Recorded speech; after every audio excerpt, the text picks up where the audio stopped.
मुंबई शहर शोर और महत्वाकांक्षा का एक बवंडर था। राजेश के लिए यह एक ऐसी दुनिया थी जिसे उसने एक एक कदम चढ़कर जीता था। उसकी 15वीं मंजिल पर बनी अपार्टमेंट से नीचे फैले महानगर का नजारा वाकई शानदार था। रोशनी ऐसे झिलमिलाती थी जैसे किसी ने जमीन पर सितारों की चादर बिछा दी हो। ये सब उसके बनाए जीवन की लगातार याद दिलाती रहती थी। वह एक बड़ी मल्टीनेशनल कंपनी में सीनियर प्रोजेक्ट मैनेजर था, एक ऐसा पद जो इज्जत और अच्छी तनख्वाह दोनों देता था। उसके दिन मीटिंग्स, डेडलाइंस और ईमेल्स की अनगिनत कतार में खो जाते थे। वह धारदार सूट पहनता, आत्मविश्वास से बोलता और कॉर्पोरेट भूल भुलैया में ऐसी सहजता से चलता कि बाकी लोग उसकी मिसाल देते। यही वो कामयाबी थी जिसका सपना उसने अपने छोटे से गांव में देखा था। फिर भी कीबोर्ड की खटर-पटर और फोन की घंटियों के बीच अक्सर एक चुप्पी उसके दिल में घर कर जाती थी। कई बार वो अपनी बड़ी खिड़की के पास खड़ा रहता, हाथ में महंगी कॉफी का कप लिए, और खुद को अपनी ही जिंदगी में अजनबी सा महसूस करता। शहर में लोग तो लाखों थे, मगर उसे गहरी तन्हाई का एहसास होता था। उसके पास सहकर्मी थे, दोस्त नहीं। जान पहचान वाले थे, लेकिन साथी नहीं। उसके सारे रिश्ते लेन देन पर टिके थे। करियर की बड़ी तस्वीर में उनकी उपयोगिता से ही उनका मोल तय होता था। बिना किसी मकसद की दिल से निकली हंसी और अपनापन, ये सब तो जैसे किसी भूली हुई जिंदगी की याद बन चुके थे। उसकी दिनचर्या सटीक और सख्त थी, जैसे शहर की भागदौड़ से बचाने के लिए बनाई गई कोई मजबूत दीवार। वह रोज 6 बजे उठता, बिल्डिंग के जिम के बांझ माहौल में दौड़ लगाता और ठीक 9 बजे अपनी डेस्क पर होता। लंच जल्दी में खाया सैंडविच होता, स्क्रीन पर आंखें गड़ाए हुए, और डिनर अक्सर चुपचाप अपार्टमेंट में अकेले खाया गया टेक अवे।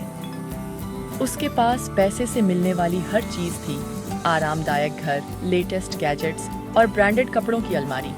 लेकिन ये सारी चीजें खोखले इनाम सी लगती थीं। ये आराम तो देती थीं, लेकिन सुकून नहीं। ध्यान भटकाती थीं, लेकिन खुशी नहीं।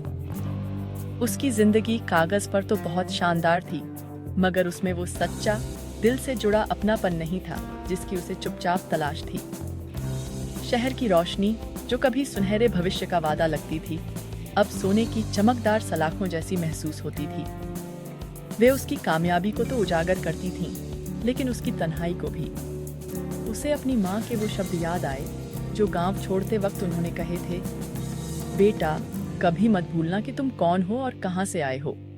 उसने ये शब्द कई बार दोहराए थे शुरू में, लेकिन धीरे धीरे शहर की रफ्तार ने उनका मतलब ही छीन लिया।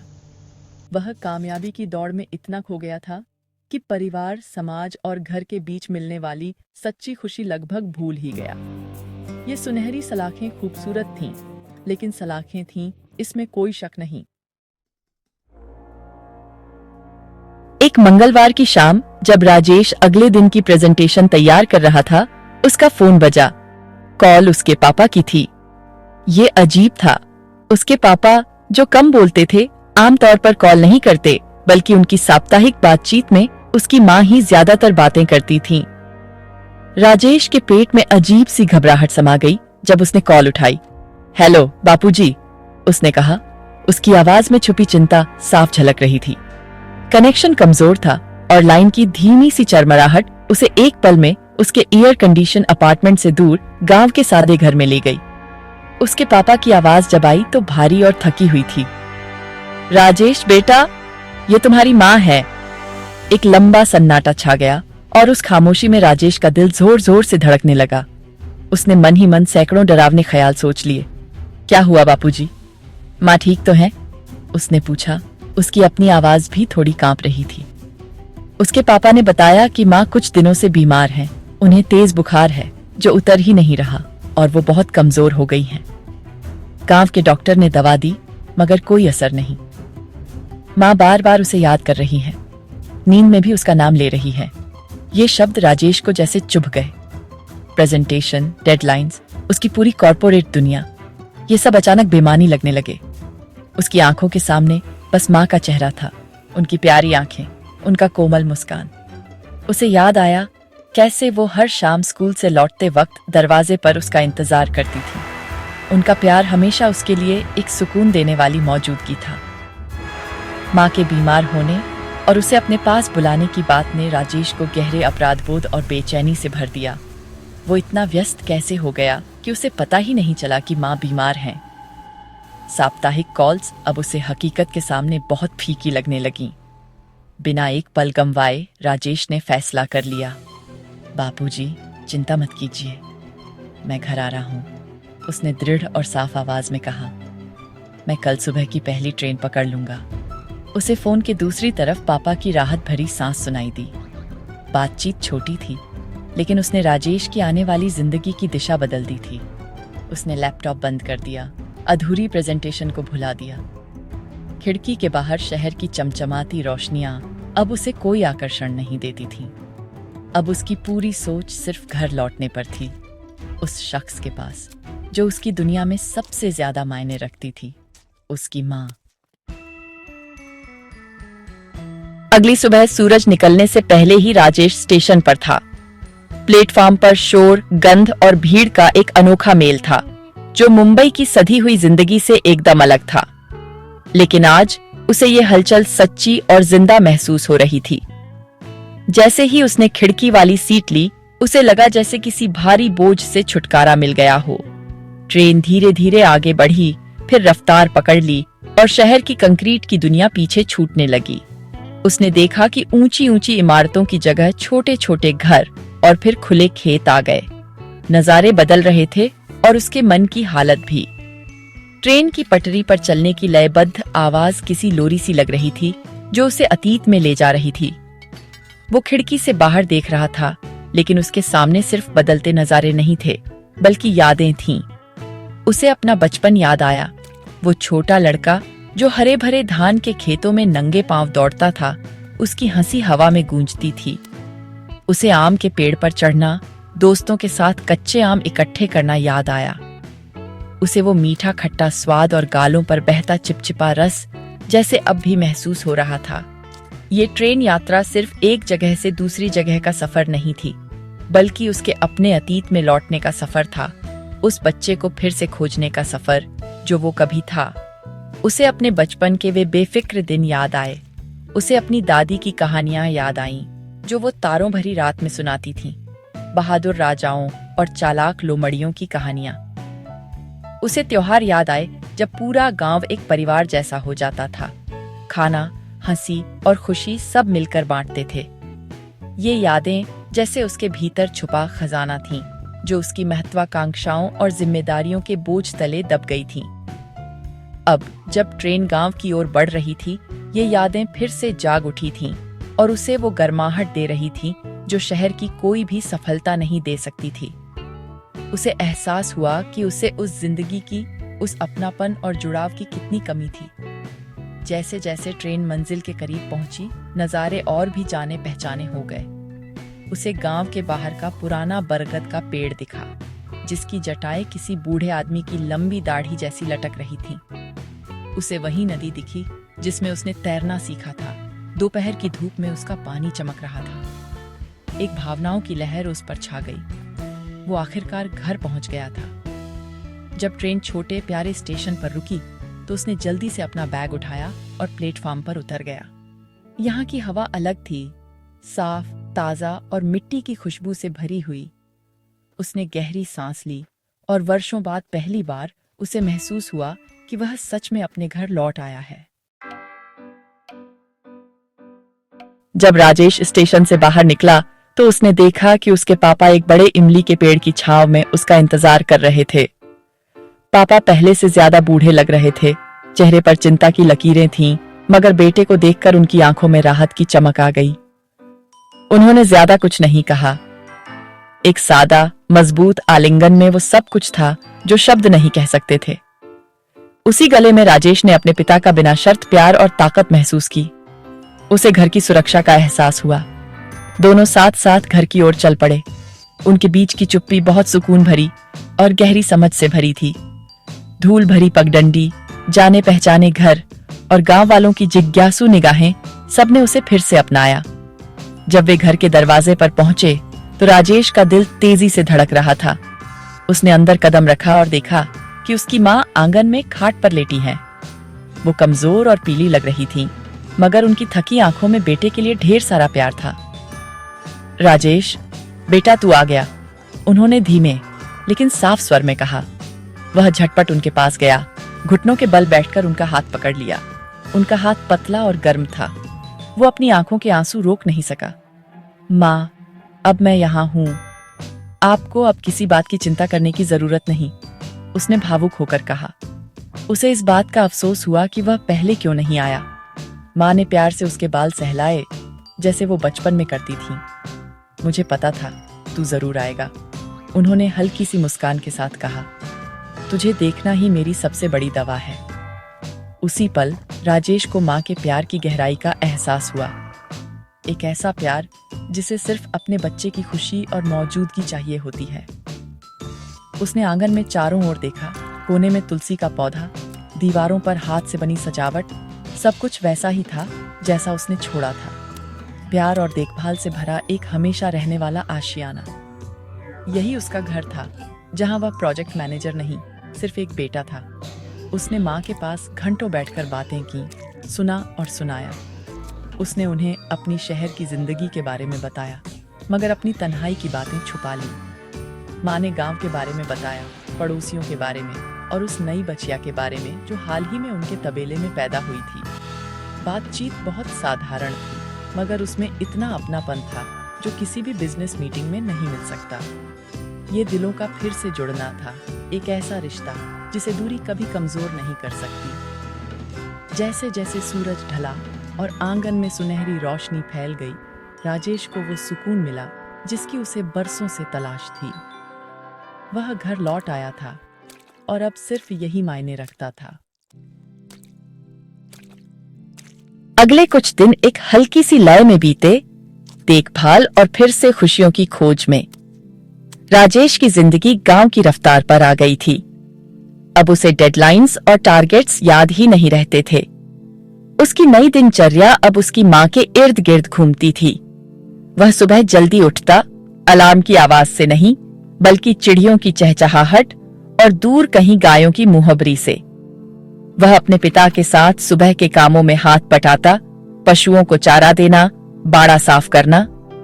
ये सब काम उसने किशोरावस्था के बाद नहीं किए थे, लेकिन उसके हाथों को अब भी सब याद था। इस शारीरिक मेहनत में एक सच्चा संतोष था, जैसे जमीन से जुड़ने का एहसास। वह अपने माता पिता के साथ बहुत वक्त बिताने लगा, जैसे बीते सालों की कमी पूरी कर रहा हो। कभी वह माँ के पास बैठकर लोकल अखबार से कहानियां सुनाता या बस बचपन की यादें ताजा करता। कभी कभी वह माँ के लिए खाना बनाता, वही सादा लेकिन स्वादिष्ट व्यंजन जो कभी उसकी माँ उसके लिए बनाया करती थी। उसका खाना परफेक्ट तो नहीं होता, लेकिन उसकी माँ हर निवाला मुस्कुराकर खाती। उसकी आंखों में गर्व और खुशी छलकती थी। ये छोटे छोटे प्यार और सेवा के काम उसे ऐसी खुशी दे रहे थे जो किसी भी पेशेवर सफलता से कहीं ज्यादा सच्ची और गहरी थी। वह सिर्फ अपनी माँ की देखभाल नहीं कर रहा था, बल्कि खुद अपनी आत्मा को भी ठीक कर रहा था। एक दोपहर उसके पिता ने उसे खेत में चलने के लिए कहा। राजेश ने एक सादा सूती कुर्ता पहना और पिता के पीछे पीछे चल पड़ा। धूप उसकी पीठ पर हल्की गर्माहट दे रही थी और भीगी मिट्टी की खुशबू उसकी सांसों में उतर रही थी। उसने अपने पिता को चुपचाप बड़ी दक्षता से काम करते देखा। उनके हाथों में जमीन को जीवन देने का तजुर्बा था। उसके पिता ने उसे सिंचाई की नालियों की जांच करना और कीड़ों के शुरुआती लक्षण पहचानना सिखाया। राजेश बड़े ध्यान से सुनता रहा, मन में अपने पिता की मेहनत और ज्ञान के लिए एक नई इज्जत महसूस करते हुए। आखिर इन्हीं हाथों से देश को खाना मिलता है। उसने खुद भी एक छोटी सी जमीन में हल चलाया और उस पल आदमी, पशु और जमीन के बीच गहरा रिश्ता महसूस किया। शाम को परिवार आंगन में इकट्ठा होता, गरम चाय के साथ। पड़ोसी भी अक्सर माँ की तबीयत पूछने और राजेश से मिलने आ जाते। सब मिलकर बातें करते, हंसी मजाक करते। उनकी आवाजें झींगुरों की आवाज के साथ खुल जाती। इन लम्हों में राजेश को उस कम्युनिटी की गर्माहट महसूस हुई जिसकी उसे बहुत कमी थी। उसे समझ आया कि असली दौलत सिर्फ बैंक में जमा पैसों से नहीं, रिश्तों की गहराई और अपनेपन के एहसास से होती है। वह जीवन की उन सादगी भरी खुशियों को फिर से खोज रहा था।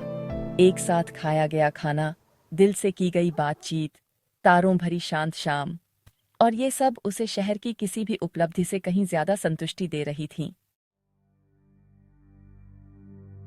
With Rajesh by her side, his mother began to show remarkable improvement.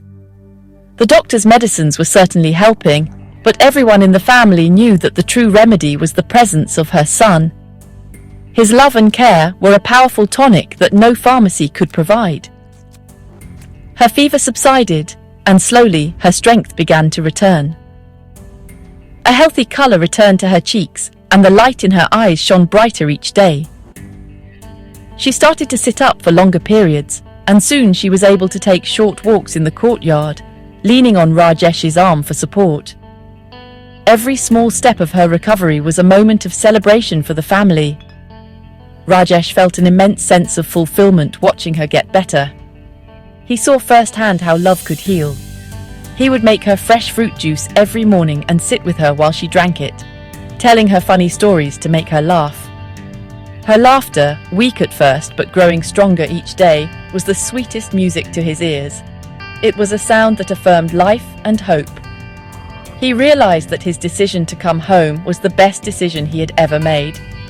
No promotion or bonus could compare to the joy of seeing his mother healthy and happy again. The atmosphere in the house transformed from one of worry to one of cheerful optimism. The air was filled with the aroma of his mother's favorite foods, which Rajesh and his father would cook together. The house, which had been quiet with anxiety, was now filled with the gentle hum of conversation and laughter. Rajesh's presence had breathed new life into the home. He was not just a son, he was a caregiver, a friend, and a source of immense joy for his parents. He was rediscovering his role within the family, a role that was far more important than any title he held in the corporate world. One evening, as they were sitting in the courtyard, his mother looked at him and said, "Rajesh, you have given me a new life." Her eyes were moist with tears of gratitude. "Having you here, taking care of me, this is the greatest treasure a mother can have." Rajesh held her hand and replied, "No, Ma. You are the one who has given me a new life. You have reminded me of what is truly important." In that moment, the bond between mother and son was stronger than ever. It was a bond forged in love, tested by distance, and now strengthened by care and togetherness. The healing was mutual. As his mother regained her physical health, Rajesh was healing his own spirit. The day Rajesh's leave was scheduled to end approached like a gathering cloud on a sunny day. He received an email from his office, a polite but firm reminder of his pending projects and upcoming responsibilities. The city was calling him back. His colleagues were messaging him, asking when he would return. The world he had temporarily left behind was reasserting its claim on him. He sat on the porch, staring at his phone, the bright screen a stark contrast to the rustic simplicity of his surroundings. He felt a deep conflict within him, a pull between two different worlds. On one hand, there was his career in Mumbai. It was the culmination of years of hard work and sacrifice. It offered him financial security, professional growth, and a certain status in society. Leaving it would mean stepping into an uncertain future. He had responsibilities, loans to pay, and a lifestyle he had grown accustomed to. The city represented ambition, progress, and the future he had always envisioned for himself. Returning to it seemed like the logical, rational thing to do. It was the path he had chosen and worked so hard to stay on. On the other hand, there was his life in the village. The past few weeks had been a revelation. He had experienced a sense of peace and belonging that had been missing from his life for years. He had reconnected with his parents, his community, and his own roots.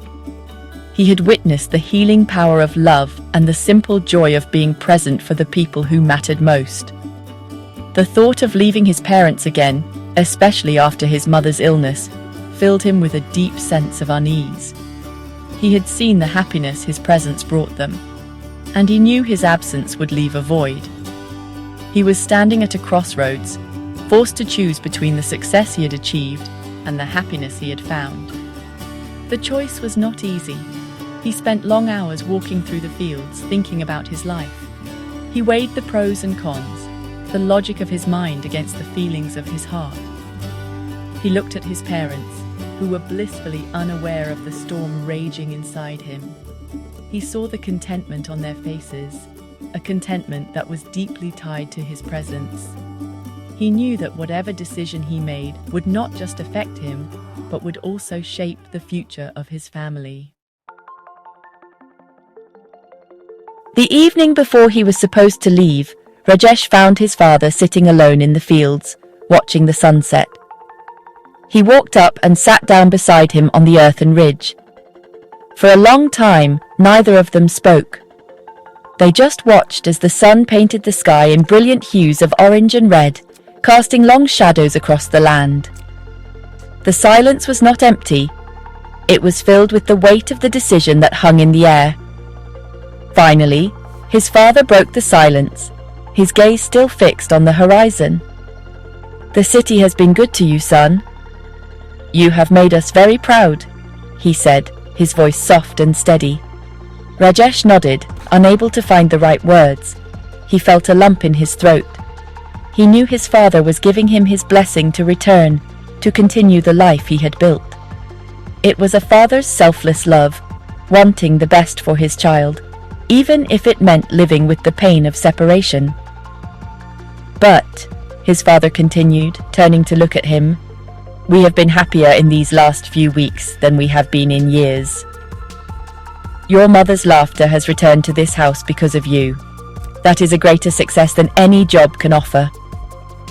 His father's words were simple, but they carried the wisdom of a lifetime. In that moment, everything became clear to Rajesh. His father had not asked him to stay. He had simply stated a truth that resonated deep within Rajesh's own heart. He had been chasing a definition of success that the world had given him: money, status, and power. But he now realized that true success was something else entirely. It was the ability to bring joy to the people you love. It was the peace that comes from being where you are needed most. The choice was no longer a difficult one. It was the most natural choice in the world. He looked at his father and smiled, a genuine, heartfelt smile. "I am not going back, Bapuji," he said. The words came out easily, feeling right and true. "I will resign from my job. I want to stay here, with you and Ma." A flicker of surprise crossed his father's face, quickly replaced by a look of profound happiness. He placed a hand on Rajesh's shoulder, his grip firm and reassuring. No more words were needed. The unspoken choice had been made, and it was a choice for family, for love, and for a different, more meaningful kind of life. The sun had set, but for Rajesh, a new day was dawning. Rajesh's decision sent ripples of joy through the small house. His mother, upon hearing the news, hugged him tightly, her eyes shining with happy tears. The thought of having her son with her permanently was the ultimate gift. Rajesh felt a lightness in his heart, a sense of liberation he had never felt before. The next day, he wrote his resignation email. As he pressed the send button, he did not feel a single ounce of regret. He felt free. He was letting go of a life that looked good on the outside but felt empty on the inside, and embracing a life that promised true contentment. Life in the village was not easy. It required hard work and perseverance. Rajesh, with his management skills and modern knowledge, started looking for ways to improve their farming practices. He researched new techniques, explored organic farming, and found better markets for their produce. He used his savings to invest in a small, modern irrigation system. He was not just a farmer, he was an innovator, applying his city-honed skills to his ancestral land. He found a new sense of purpose in this work, a purpose that was rooted in his family's well-being and the prosperity of his community. He discovered that happiness was not in the size of his paycheck, but in the small moments of everyday life. It was in the taste of the fresh vegetables from their own garden, in the sound of his mother's humming as she cooked, and in the quiet pride in his father's eyes. It was in the shared laughter with old friends and the feeling of being an integral part of a community that cared. He had less money now, but he felt richer than ever before. His wealth was not measured in currency, but in love, peace, and a profound sense of belonging. The story of Rajesh became an inspiration in the village. He showed everyone that one could be successful and modern without abandoning one's roots. His journey became a living testament to a simple yet powerful truth. Money and success are important, and they provide comfort and security. But they are not the ultimate goal of life. The love and support of family, the warmth of a home, and the peace of a contented heart are the most precious treasures one can possess. In the end, it is the love we give and receive that is our greatest strength, our constant support in times of sorrow, and the truest measure of a life well lived.